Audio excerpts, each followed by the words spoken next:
Les ténèbres, ce n'est pas l'absence de lumière. C'est plus incontrôlable. C'est sur cette pierre que je bâtirai mon église. Ce qui vous est arrivé n'est rien à côté de ce qui vous attend. Moi, je suis la résurrection et la vie.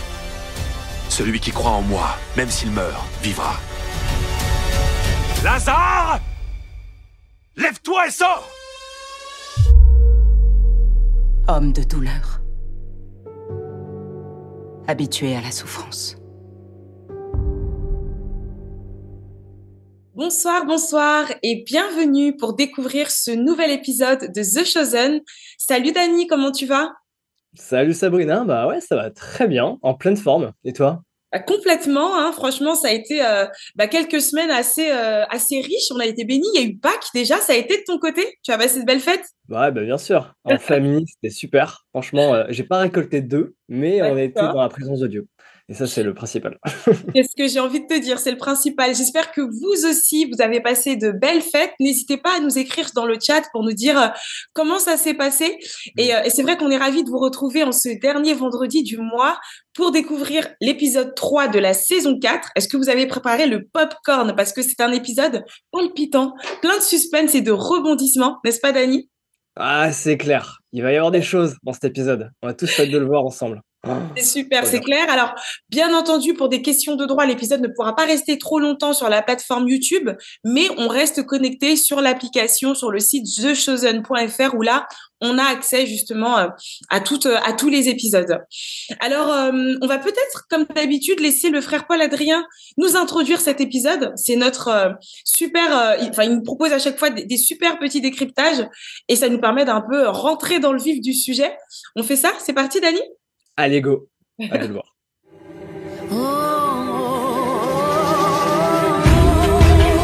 Et c'est encore un très très bon épisode, hein.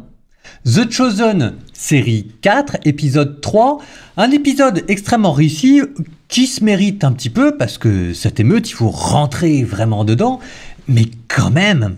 Alors, juste avant qu'on y aille, un petit mot quand même sur cette histoire de nom de Simon qui se fait appeler Pierre, et manifestement les fils de Zébédée, Jacques et Jean, ça les rend chagrins, et ils n'arrêtent pas de se faire relancer par leur mère pour savoir ce qu'il y a derrière. Alors ici, pour bien comprendre les enjeux, il faut se replacer dans la pensée sémite. Et dans la pensée sémite, un nom, c'est plus qu'un nom. Un nom, ça désigne l'identité profonde. Ça veut dire que quand Jésus donne à Simon un nouveau nom, celui de Pierre, il est en train de refonder l'identité de Pierre et il lui donne une autorité nouvelle, le pouvoir d'être le roc Pierre.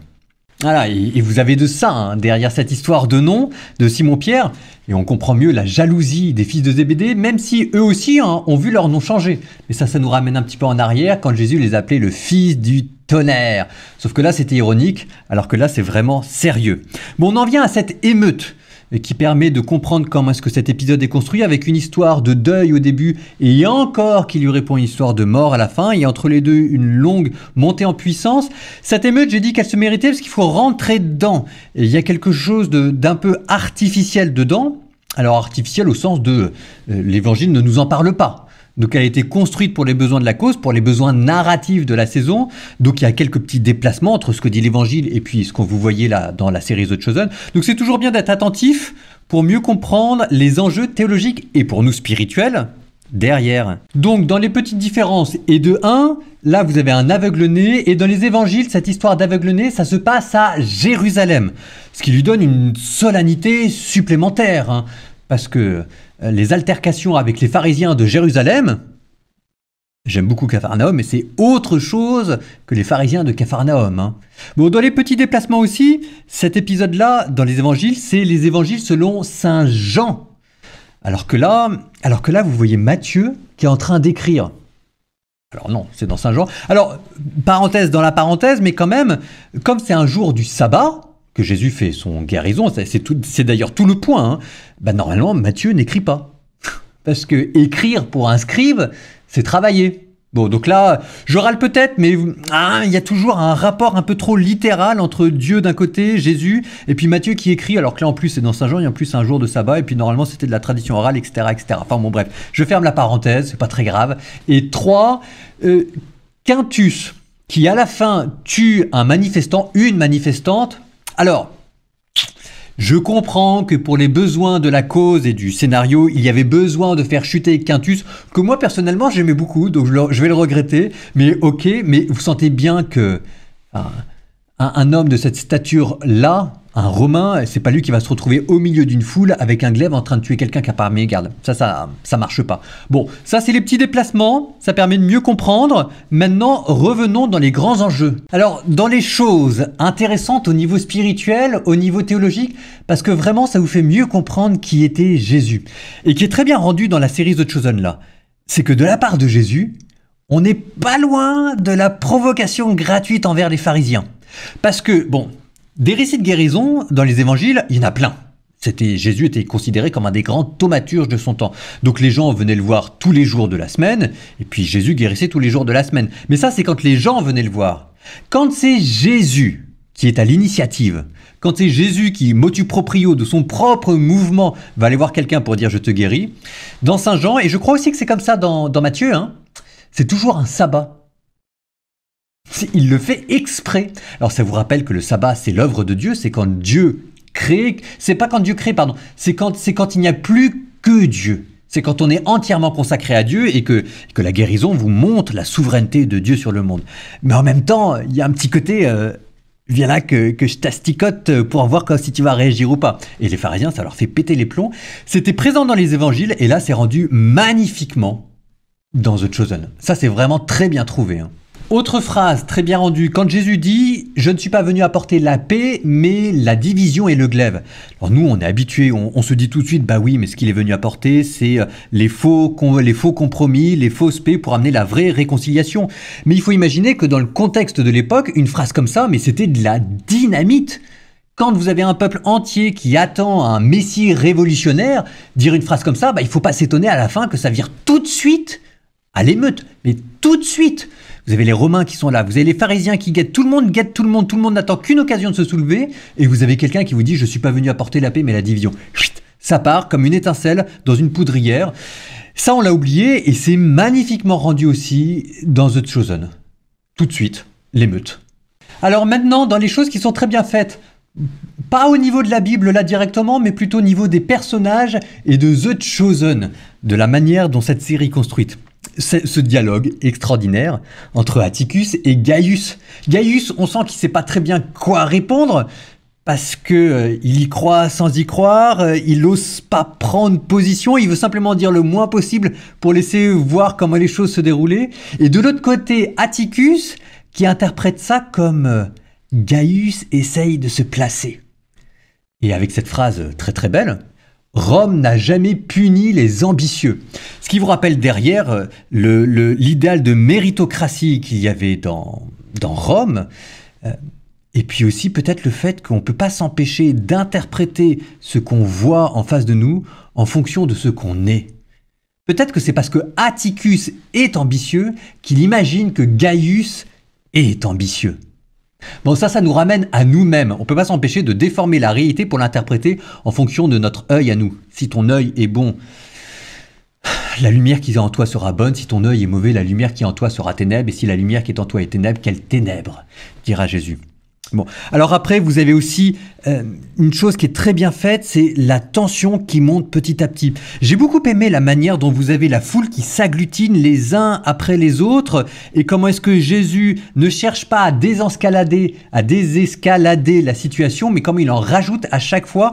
Donc vous avez une tension qui se construit au fur et à mesure, avec des images au rythme de plus en plus soutenu, la musique qui vient derrière, et finalement, paf, ça explose. Ça, au niveau du scénario, j'ai trouvé que c'était assez remarquable. Donc, tout ça pour vous dire que c'est un très très bon épisode. 20 sur 20, vive The Chosen, pourvu que ça continue comme ça. Oh là là, excellent ce décryptage. Merci frère Paul-Adrien, sois béni. toujours autant de matière, tant sur le contexte historique, on apprend toujours des choses et on voit vraiment que c'est un épisode où tout s'accélère, hein, ça y est, on est vraiment au cœur du suspense. Après, de manière plus profonde, Dany, toi, dis-moi quels sont comme ça les thèmes qui te viennent quand à l'écoute de cet épisode, finalement. Ouais, alors déjà, merci le frère Poadrien pour cette vidéo. Franchement, comme d'hab, au top. Et le thème, moi, je crois que c'est l'incompréhension. Parce que je pense que vous étiez comme moi. En tout cas, moi, dans ma tête, c'était comme ça. J'ai vu un aveugle guérir le jour du Shabbat. Alors que le Shabbat, pour les Juifs, c'est vraiment le jour où il faut rien faire. Bon, déjà, c'est une sorte d'hérésie pour les pharisiens. Et après, quelques milles plus tard, on voit quand même, voilà, Rama, forcément, qui décède devant Thomas. Et là, grosse incompréhension de pourquoi Jésus ne fait rien. Entre guillemets, ne fait rien. C'est-à-dire qu'on peut s'attendre à un miracle. Mais là, il n'y a rien. Et du coup, j'ai pas compris ce choix personnellement. Et je me demande, Sabrina, est-ce que tu as compris toi ou pas du tout? Je suis d'accord. C'est vrai que le paradoxe est très fort avec le miracle de l'aveugle et finalement l'injustice que subit Rama. Et finalement aussi, c'est un peu ça. Le thème, moi, qui me revient, c'est le mystère de la volonté de Dieu. Quelque part, c'est que parfois, ça nous échappe. Ça nous échappe et on se sent impuissant et on se sent presque dans le questionnement, dans le doute, ce qui est tout à fait normal parce que effectivement on comprend pas. Après c'est vrai que à titre perso, on est tous passés par des moments comme ça. Je sais pas si toi Dany comme ça là t'as un petit témoignage à partager avec nous, mais c'est vrai que et je pense que vous aussi vous qui nous suivez certainement que vous passez aussi par des temps de questionnement profond où on comprend pas tout et qu'on doit accepter malgré tout. C'est ça. Moi, écoute, pour répondre à ta question, ouais, j'ai pu vivre tellement ça, comme Thomas en fait. Vraiment, je me suis reconnu dans un peu de Thomas. J'ai pu m'identifier à lui. Alors, pas dans l'épreuve qu'il a eu dans l'épisode. Par contre, clairement, j'ai eu des décès dans ma famille, aussi pendant le Covid, et des choses où j'ai vraiment pas compris. Enfin, même ma famille, on se posait des questions. Pourquoi Jésus, t'acceptes ça, quoi? Et ça nous a vraiment chamboulé. Et je me dis, en fait, peut-être que je suis pas le seul. Peut-être aussi toi, Sabrina, t'as vécu ce genre de choses. Non, complètement. Tu sais, quand tu dis je suis Thomas, ouais, on pourrait presque faire un hashtag je suis Thomas, tellement que on passe par des vallées de l'ombre de la mort. C'est même biblique, c'est prévu. Mais c'est vrai que quand on y est, c'est vraiment chamboulant et c'est très frustrant de pas comprendre en fait, de pas comprendre et on vit ça forcément comme des injustices et il y a un temps aussi qui est nécessaire. Et là aussi, je vais m'adresser à vous qui nous regardez et qui êtes avec nous au fil des saisons et des épisodes. Je sais pas si vous aussi actuellement vous passez par un temps de questionnement, de doute, par une épreuve, mais je pense que la seule chose qu'on puisse se dire, c'est que c'est un processus, c'est-à-dire qu'il faut aussi se laisser le temps de guérir, d'essayer de comprendre. Ça ne se fait pas comme ça en un claquement de doigts, c'est tout un processus. Et ce discernement de la volonté de Dieu, on peut le percevoir au bout d'un certain temps. À travers chacune des épreuves que l'on traverse, Dieu veut forcément nous apprendre quelque chose, où il y a toujours un message qui nous est adressé, mais on ne le comprend pas toujours. Et donc, laissons-nous le temps, c'est peut-être ça que j'ai envie de vous dire, de se laisser le temps de discerner les choses. Et bien entendu, on vous envoie vraiment de la force et du courage si vous passez aussi par des temps compliqués. Et oui, clairement. Et je pense qu'on n'est pas du tout pas seul à le vivre. On est tous à avoir ces moments de vague. Et d'ailleurs, si vous voulez le partager, nous écrire, c'est le moment de faire dans l'espace commentaire ce que vous avez envie, que ce soit pour rebondir sur ce que le frère Paul-Adrien a dit, ou que ce soit aussi pour donner à chaud vos ressentis sur peut-être des témoignages. On serait vraiment touchés de vous lire. Voilà. D'ailleurs, Sabrina, je crois qu'il y a une suite à cette émission. Oui, une suite et pas des moindres. On a effectivement les Two Disciples qui nous proposent aussi une analyse de cet épisode. Ils sont juste exceptionnels. C'est parti pour la vidéo des Two Disciples. Pourquoi Jésus ne ressuscite pas Rama? Qu'est-ce qui peut rendre fou à ce point les pharisiens et les miracles non racontés des évangiles? Ici, Two Disciples, on va chercher à comprendre les références bibliques de chaque épisode de The Chosen à travers les micro-détails. 3, 2, 1, c'est parti! On commence avec le drame marquant de la saison 4, la mort de Rama. Dans l'épisode 3, Rama est tué dans une bousculade par un chef romain, une mort tragique due uniquement à l'orgueil de Quintus et à sa peur de perdre son poste. Et une question hante Thomas, et nous aussi d'ailleurs. Pourquoi Jésus ne ressuscite-t-il pas Rama après une mort inattendue et injuste? Je suis vraiment désolé. Et la réponse va vous surprendre. En réalité, si les miracles et les signes donnent un avant-goût du royaume de Dieu, rien n'est automatique, même pour ceux qui ont vécu avec Jésus. On l'avait déjà vu avec Pierre et Eden. Bien que ce ne soit pas mentionné dans les évangiles, il est probable que Jésus ait assisté aux funérailles d'amis ou de proches, sans pour autant les ressusciter à chaque fois. Ça aurait causé de petits problèmes de surpopulation. En fait, le détail biblique qui a interpellé les scénaristes, c'est le fait que Thomas ne croit pas à la résurrection, contrairement à tous les autres. Étonnant pour un disciple qui a vécu les mêmes choses que les autres, non? Ils sont arrivés à la conclusion suivante. Il a dû y avoir une histoire non racontée dans l'évangile dans laquelle la confiance de Thomas en Jésus aurait pu être altérée. Ce micro-détail biblique nous montre que même les disciples ne comprenaient pas toujours ce que Jésus faisait et qu'ils pouvaient être en colère contre lui.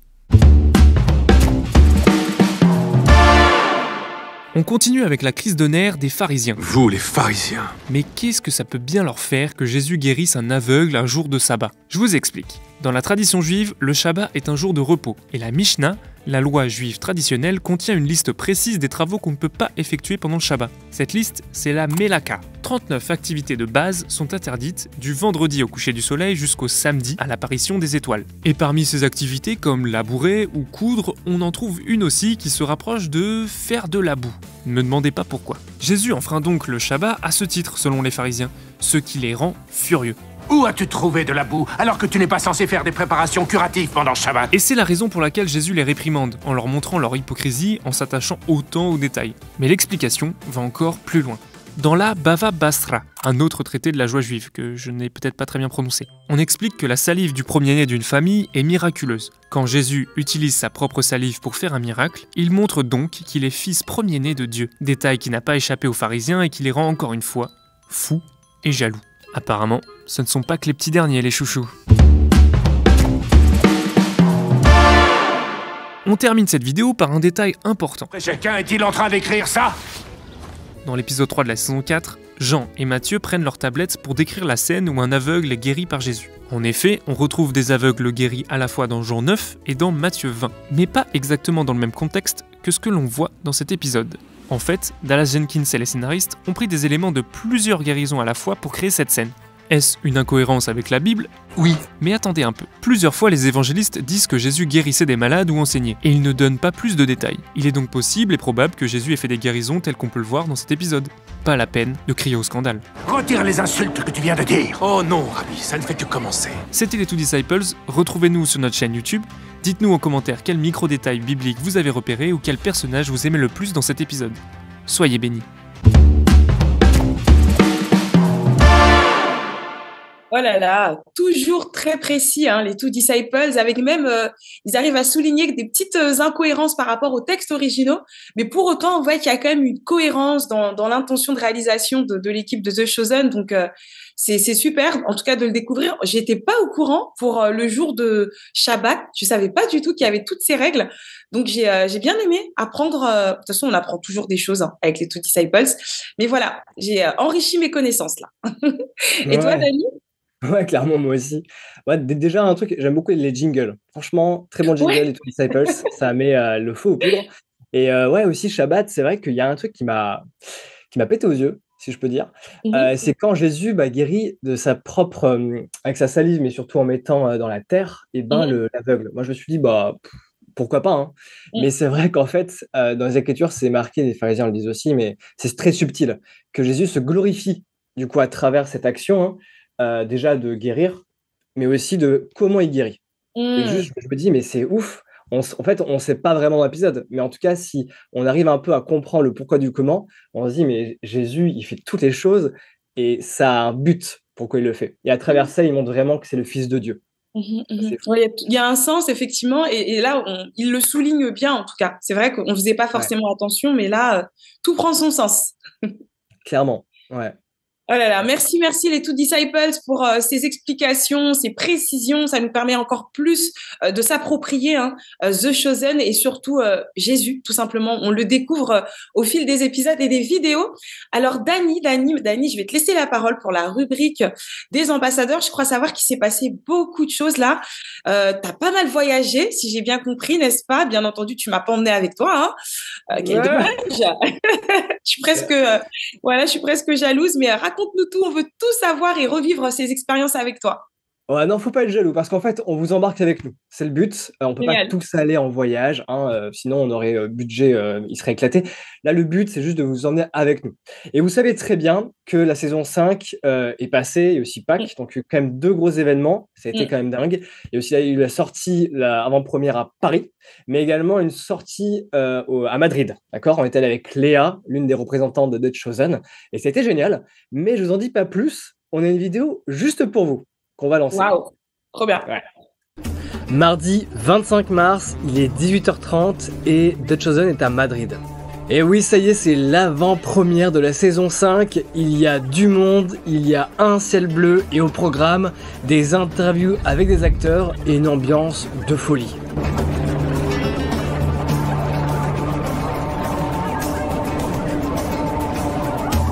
Et ça y est, au bout d'une dizaine de minutes, notre patience paye puisque les premiers acteurs arrivent sur le tapis rouge, dont Shahar Isaac, mais aussi Andrew James Allen qui joue Pilate, Jonathan Romy qui joue Jésus et bien d'autres qui sont passés un par un. Et après cet instant unique, on a eu le droit à une petite surprise d'un ambassadeur inconditionnel de The Chosen qui se nomme Eric Sellerier. Et si vous voulez savoir ce qu'il dit à Léa face caméra, eh bien on vous laisse aller voir la vidéo sur Instagram. Et ça y est, c'est le début des premières interviews et on commence avec Andrew James Allen qui joue Pilate. Ça va? Cet acteur est tellement chaleureux et gentil, il a pu même dire quelques mots en français. Et quasi au même moment, il y a Shahar Isaac qui est juste derrière nous et qui signe des autographes et prend des photos avec des fans. Et sans oublier qu'il a réalisé avec nous une magnifique interview disponible sur nos réseaux. Mais avant d'aller la voir, comment avez-vous trouvé la saison 5 de The Chosen au cinéma ? Dites-nous ce que vous en avez pensé de cette vidéo. On était tous à Madrid là le temps de quelques instants. Merci à toi pour cette belle restitution, Dany. Avec plaisir et surtout merci à vous, ambassadeurs, parce que la sortie aussi s'est faite en France, faut le dire, et vous avez été nombreux, vous avez fait du bruit, et tellement du bruit que vous avez été 30 000 à être du coup dans les cinémas, des salles qui ont été combles, pour même vous dire, des gens sont venus sur place et ne pouvaient même pas rentrer dans la salle parce que la salle ne pouvait plus accueillir de personnes. Donc, vous imaginez le signal qu'on envoie au cinéma. Et en effet, je sais que pas tout le monde a pu aller voir The Chosen au cinéma, mais pas de panique parce que en fait, juste ce succès permet en fait de montrer au cinéma que The Chosen ça grandit et peut-être dans les prochains mois, prochaines années, on verra, on pourra du coup accueillir peut-être des cinémas pour accueillir de plus en plus The Chosen. Et ça, franchement, c'est trop bien. N'hésitez pas à nous dire comment ça s'est passé pour vous. Est-ce que vous êtes allé avec vos familles, votre ami? On serait intéressé de savoir l'engouement qu'il y a pu avoir. Aussi, c'est pas terminé. J'ai quelques informations à vous dire et l'une est très importante. Parce qu'on s'est vu au cinéma, maintenant on va pouvoir aussi se voir en vrai entre ambassadeurs. On sait qu'un ambassadeur, c'est un fan de The Chosen qui montre son engouement partout où il va. C'est le but, c'est de dire pourquoi on aime The Chosen. Et en fait, pour vous remercier, The Chosen France organise dans plus de 6 régions quelques rencontres entre ambassadeurs, justement. Ouais. Et c'est le moment de pouvoir du coup manger ensemble, peut-être même imaginer la suite de The Chosen, les uns avec les autres, de comment on va pouvoir construire tout ça dans chaque ville, dans chaque région. Donc c'est un moment très important, juste à savoir quand même, avec aussi des raisons de droit d'auteur, mais aussi parce que grâce à The Chosen et Amazon Prime, Amazon plutôt, Amazon Prime va accueillir The Chosen du coup sur leur plateforme, ce qui fait que certains droits on ne pourra pas les avoir. Et du coup, on va pouvoir se voir, mais pas forcément voir ensemble l'épisode du coup sur la saison 5. Mais pas de panique, on n'est pas là forcément uniquement pour ça, on est surtout là pour se voir et surtout se rencontrer, se booster ensemble. On est d'accord ? Je suis sûr que Sabrina a fait que des hochements de tête à fond là-dedans. Pour terminer, c'est aussi, alors toutes les informations sont en description, mais il y aura du coup Marseille, Bordeaux, Mulhouse, Bruxelles et aussi une autre ville qui vont pouvoir du coup accueillir Valence. Voilà, j'avais oublié la ville, mais elle est là. Donc il y a toutes les dates qui sont en description et si vous voulez y aller, n'hésitez pas. Il y a pour 3 villes, c'est demain que ça se joue. Donc c'est gratuit et surtout c'est pour vous. Bah voilà, je pense qu'on a dit beaucoup de choses. Après, Sabrina, toi, t'en penses quoi de ces rencontres qu'il va y avoir? Est-ce que tu as aussi des informations à nous donner? Bah, je trouve que c'est vraiment hyper intéressant de pouvoir se connecter en vrai. 6 régions, c'est énorme. Donc, parce que surtout que le territoire français, il est grand. Donc, déjà, pouvoir connecter 6 régions, enfin, au sein de 6 régions, se connecter ensemble, c'est déjà une belle avancée. Et génial. Franchement, merci Dani pour toutes ces infos. Moi, je suis très frustrée à titre perso parce que j'ai pas pu effectivement vivre l'expérience de Chosen au cinéma. Je pense que vous êtes nombreux dans mon cas, mais ce n'est que partie remise puisque, bonne nouvelle, en septembre, le DVD il sortira, donc encore un peu de patience. Et pareil, normalement, la saison 5 devrait sortir à partir du mois d'octobre 2025. Donc, on va pouvoir se rattraper. Mais c'est vrai que voilà, pour les prochaines, on sera au rendez-vous et on veut être parmi les 30, 40, 50 000 personnes qui iront franchir le cinéma et démocratiser The Chosen auprès du plus grand public. C'est un peu notre objectif. Alors, on va bientôt pouvoir diffuser cet épisode que vous attendez tous, hein, Nuit sanglante. C'est donc l'épisode 3 de la saison 4. Bien entendu, il ne pourra pas rester trop longtemps, on le rappelle, hein, sur YouTube pour des questions de droit, mais restons connectés sur les réseaux sociaux. Instagram, vous avez la chance d'avoir Dani et Léa qui nous font du contenu juste hyper interactif et dynamique. Connectez-vous sur nos réseaux sociaux, connectez-vous sur thechosen.fr. Et dernière info, Dani, avant de balancer cet épisode, on veut aussi en savoir plus sur votre expérience de Chosen de manière globale. Si vous avez des témoignages à nous raconter, à nous partager depuis que vous regardez The Chosen, je crois qu'on a créé un espace ou un formulaire, c'est ça, Dani? C'est ça, moi j'en suis convaincu. Je crois pas seulement que j'en suis convaincu, il y a bien un formulaire qui est en bas, en description. Et juste vous le remplissez. Le but, c'est pas que ça soit formel, mais surtout informel, dans un seul but de pouvoir comprendre comment The Chosen vous a touché et surtout comment vous avez connu The Chosen. D'accord? Et après, on pourra peut-être, du coup, pourquoi pas, diffuser ça sur les réseaux si vous êtes d'accord, bien sûr. Voilà. Ça, c'est cool. Super, super. Merci, merci, Dani. Merci à vous qui êtes avec nous. Soyez bénis, profitez de cet épisode. Et on se retrouve tout simplement le dernier vendredi du mois prochain avec du popcorn pour un temps d'échange et d'exhortation et d'encouragement. Que Dieu vous bénisse. On vous embrasse très fort. Passez une belle soirée. Salut, Dani. Bonne soirée à tout le monde. À bientôt.